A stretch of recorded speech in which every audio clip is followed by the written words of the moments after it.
In 1629, a magnificent Dutch merchant ship set sail from Amsterdam.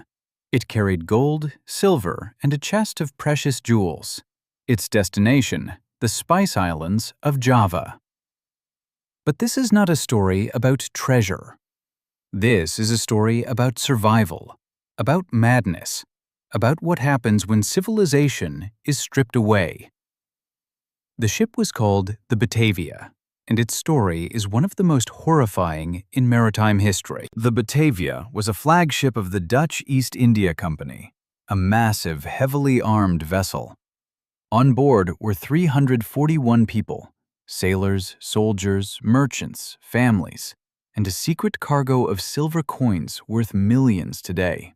The captain was Francisco Pelsart, but the man who would become the story's villain was a junior merchant named Euronymous Cornelius, a bankrupt apothecary who had fled the Netherlands to escape his debts.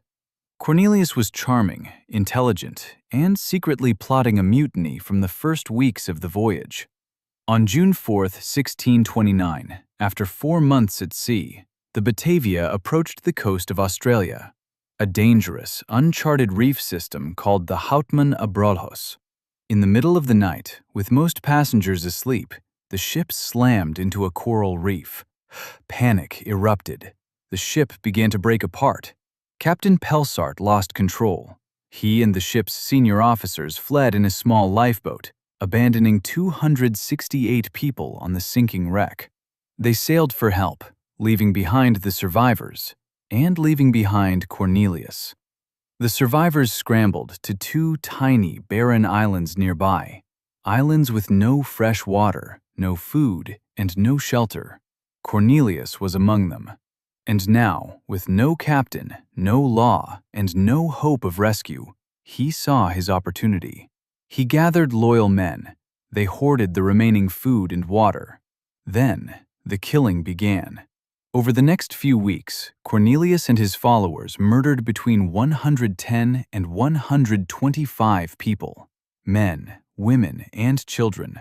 Some were stabbed, some were drowned, some were tied up and left to die on the rocks. The victims were killed simply because they were witnesses, or because Cornelius suspected they might resist. Unknown to Cornelius, Captain Pelsart had not abandoned them. He had sailed all the way to Java, nearly 2,000 kilometers away, to get help. When he returned 3 months later, he found a nightmare. The islands were littered with bodies. Cornelius had created a kingdom of terror. Pelsart and his soldiers captured Cornelius and his followers. A quick trial was held on the island. Cornelius and 6 of his men were found guilty. Their hands were cut off.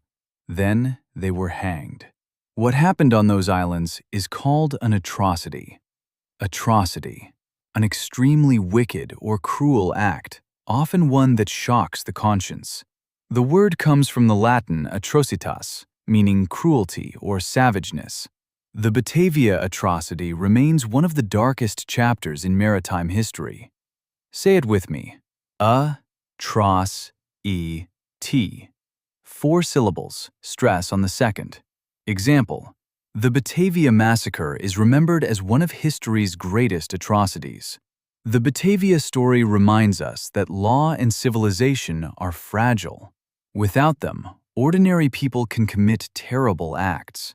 But it also reminds us of courage. A small group of soldiers held out against Cornelius's men for weeks and survived. Captain Pelsart returned when he could have sailed away. In the darkest moments, both cruelty and heroism emerge.